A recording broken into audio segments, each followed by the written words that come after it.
Good morning students.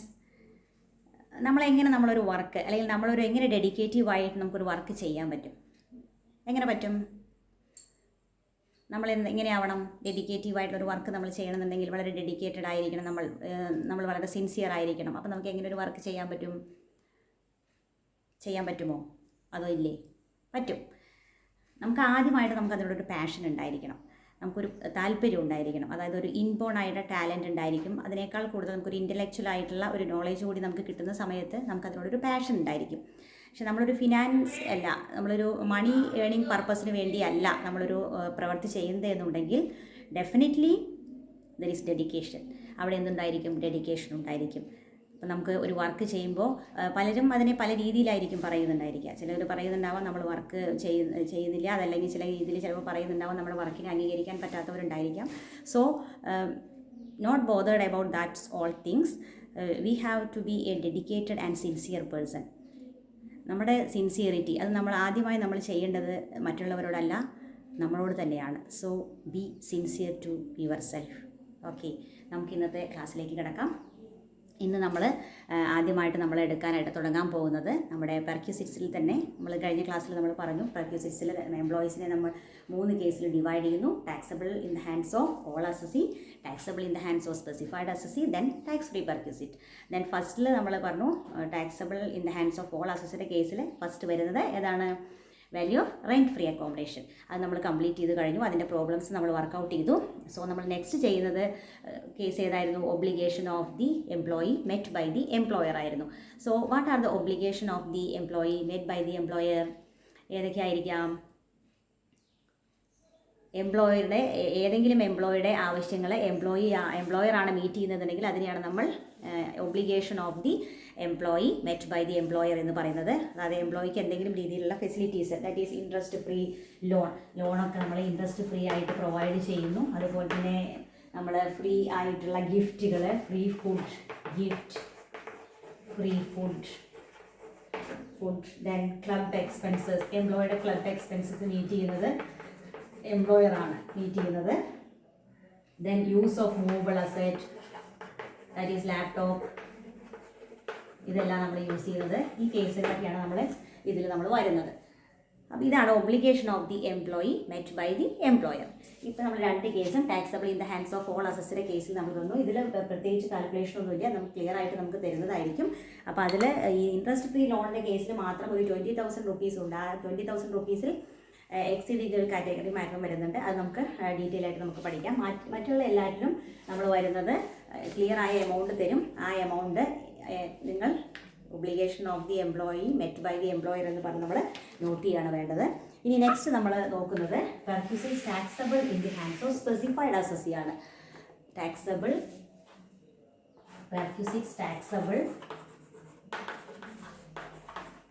In the hands of specified assessee, and so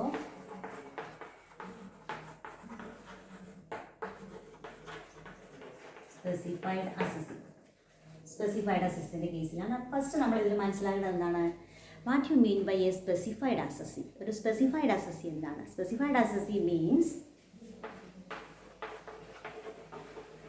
specified employee or assessee. Specified employee means if a particular employee satisfies any one of the following 3 conditions.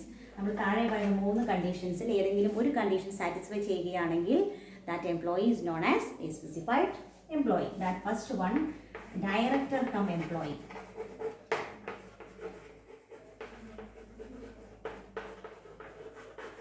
Director cum employee.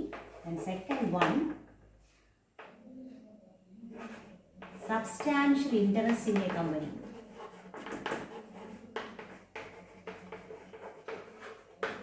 Substantial interest means the person who is having not less than 20% of voting power in a company, he is known as substantial interest in that particular company. ഏതെങ്കിലും ഒരു പേഴ്സണ് ഒരു കമ്പനിയിൽ not less than 20% voting power ഉണ്ടെങ്കിൽ, not less than 20% voting power ഉണ്ടെങ്കിൽ ആ എംപ്ലോയിയാണ് നമ്മൾ പറയുന്നത് സബ്സ്റ്റാൻഷ്യൽ ഇൻട്രസ്റ്റ് ഉള്ള എംപ്ലോയി എന്ന് പറയുന്നത്. Then third one, any employees taxable income from salary.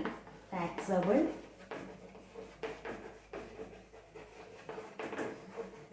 income from salary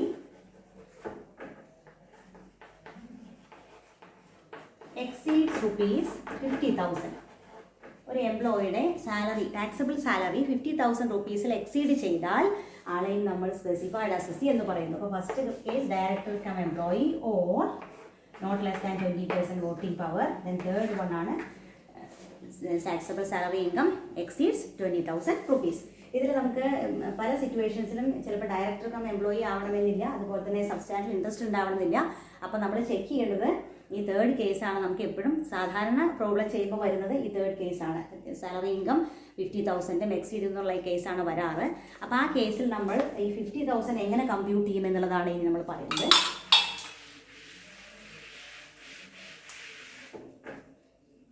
ഈ 50,000 നമ്മൾ ടാക്സബിൾ സാലറി കണക്കാക്കുന്ന സമയത്ത് നമ്മൾ എടുക്കുന്നത് ബേസിക് പേ, അതുപോലെ നമ്മൾ അലവൻസസ്, ബോണസ്, ഇതെല്ലാം നമ്മൾ എടുക്കണം. ഇതിൽ നിന്ന് നമ്മൾ ചെയ്യുമ്പോൾ പെർക്വിസിറ്റ്സ് നമ്മളൊന്നും എടുക്കരുത്. പെർക്വിസിറ്റ്സിൻ്റെ വാല്യൂ ഒന്നും എടുക്കരുത്. കാരണം നമ്മൾ ഈ 50,000 നമ്മൾ കണക്കാക്കുന്ന റഫിലിയാണ് കമ്പ്യൂട്ട് ചെയ്യുന്നത്. Whether he is a specified assessee or not എന്ന് കമ്പ്യൂട്ട് ചെയ്യാൻ വേണ്ടി, നമ്മൾ അനലൈസ് ചെയ്യാൻ വേണ്ടിയാണ് നമ്മളിത് ചെയ്യുന്നത്. അപ്പോൾ നമ്മൾ ഇതിൽ പെർക്വിസിറ്റ്സിൻ്റെ വാല്യൂ ഒന്നും എടുക്കരുത്. പെർക്വിസിറ്റ്സ് കമ്പ്യൂട്ട് ചെയ്യുന്ന സമയത്ത് നമ്മൾ മറ്റൊരു പെർക്വിസിറ്റ്സിൻ്റെയും റിഫ്ലക്ഷൻ അതിൽ വരരുത്. അപ്പോൾ അതുകൊണ്ട് പെർക്വിസിറ്റ്സിൻ്റെ വാല്യൂ നമ്മളൊന്നും എടുക്കാനായിട്ട് പാടില്ല. അതിനുശേഷം standard deduction 50,000 rupees standard deduction ഉണ്ട്. ആ സ്റ്റാൻഡേർഡ് ഡിഡക്ഷൻ ലെസ് ചെയ്തതിന് ശേഷം ഉള്ള എമൗണ്ടിനെയാണ് ടാക്സബിൾ സാലറി എന്ന് ഇതിനു വേണ്ടി നമ്മൾ പറയുന്നത്. അപ്പം എല്ലാ ബേസിക് പേ, ബോണസ്, എല്ലാ അലവൻസസും പെർക്വിസിറ്റ്സുകൾ എടുക്കരുത്. ഇതെല്ലാം ആഡ് ചെയ്തതിന് ശേഷം റഫിലി ആഡ് ചെയ്യുന്നു. അതിനുശേഷം നമ്മൾ സ്റ്റാൻഡേർഡ് ഡിഡക്ഷൻ ഉണ്ടെങ്കിൽ സ്റ്റാൻഡേർഡ് ഡിഡക്ഷൻ കൂടി നമ്മൾ ലെസ് ചെയ്യുന്നു. അപ്പോൾ കിട്ടുന്നതാണ് 50,000 എക്സീഡ് ചെയ്യുന്നുണ്ടോ ഇല്ലയോ നമ്മൾ ചെക്ക് ചെയ്യാൻ വേണ്ടി എടുക്കുന്ന എമൗണ്ട്. ഇതാണ് നമ്മുടെ സ്പെസിഫൈഡ് അസസീസിൻ്റെ കേസിൽ വരുന്ന തേർഡ് കേസ് വരുന്നത്. അപ്പോൾ 16 പ്രകാരം വരുന്ന ഡിഡക്ഷൻസ് നമ്മൾ ലെസ് ചെയ്തതിന് ശേഷമാണ് നമ്മൾ എടുക്കേണ്ടത്. അതാണ് ഇതിൽ ഏറ്റവും ശ്രദ്ധിക്കേണ്ട കാര്യം. ഗ്രോസ് സാലറി അല്ല, ഗ്രോസ് സാലറി എന്നുള്ളതല്ല നമ്മൾ എടുക്കുന്നത്. ഇതിൽ ഗ്രോസ് സാലറി നമുക്ക് പറയാൻ പറ്റില്ല, കാരണം നമ്മൾ പെർക്വിസിറ്റ് നമ്മൾ ഇൻക്ലൂഡ് ചെയ്യുന്നേ ഇല്ല. അപ്പോൾ ഒരിക്കലും തെറ്റായി പഠിച്ചു വെക്കരുത്. It's not gross salary, it's a റഫ്ലി computation of salary for the purpose of analyzing whether that particular employee is a specified employee or non-specified employee. അത് അറിയാൻ വേണ്ടി മാത്രം ചെയ്യുന്ന ഒരു ചെക്കിംഗ് ആണിത്. അപ്പോൾ basic pay, bonus, all allowances excluding all perquisites, value of perquisites, then deduct all deduction coming under section 16 from salary. അതിനുശേഷം നമ്മൾ കമ്പയർ ചെയ്യുന്നു, അത് 50,000 എക്സീഡ് ചെയ്തിരുന്നോ അല്ലേ എന്നുള്ളത് നമ്മൾ ചെക്ക് ചെയ്യുന്നു. ഇങ്ങനെയുള്ള കേസിലാണ് സ്പെസിഫൈഡ് അസസി. ഈ 3 കണ്ടീഷനിൽ ഏതെങ്കിലും ഒരു കണ്ടീഷൻ ഒരു അസസി സാറ്റിസ്ഫൈ ചെയ്യുകയാണെങ്കിൽ he is a specified assessee. അപ്പോൾ സ്പെസിഫൈഡ് അസസി ആണ് എന്നുണ്ടെങ്കിൽ ഈ പറയുന്ന പെർക്വിസിറ്റ്സുകളാണ് ടാക്സബിൾ ആവുന്നത്. ഇവർക്കെല്ലാം സ്പെസിഫൈഡ് അസസി ടാക്സ് പേ ചെയ്യണം. ഫെസിലിറ്റി ഓഫ് മോട്ടോർ കാർ, ഇതിനൊരു സ്പെസിഫൈഡ് അസസി ടാക്സ് കൊടുക്കണം, ഇൻക്ലൂഡ് ചെയ്യുന്നു. Next sweeper, Gardner, then watchman, third one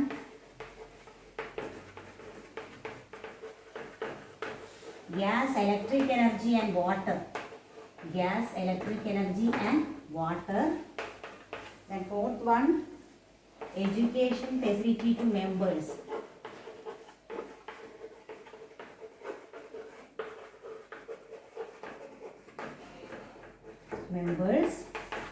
next transport facility,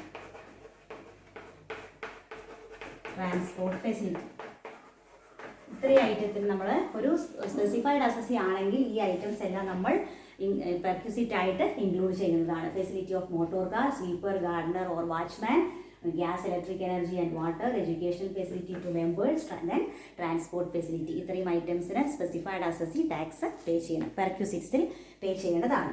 ഇതാണ് സ്പെസിഫൈഡ് അസസീസിൻ്റെ കേസിൽ വരുന്നത്. നെക്സ്റ്റ് നമ്മൾ ടാക്സ് ഫ്രീ പെർക്വിസിറ്റ്സ് ആണ് വരുന്നത്.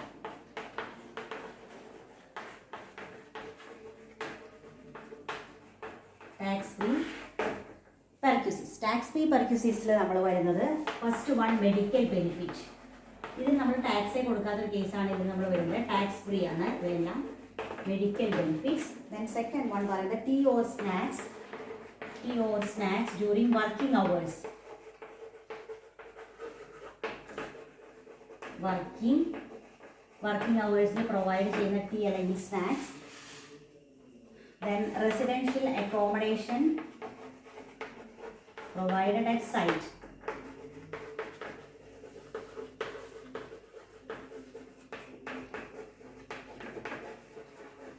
Provided at site.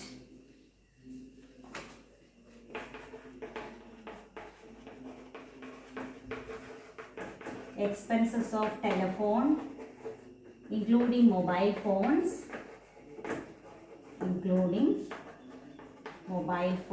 ഇതെല്ലാം നമ്മുടെ ടാക്സ് ഫ്രീയിൽ വരുന്ന ഐറ്റംസ് ആണ്.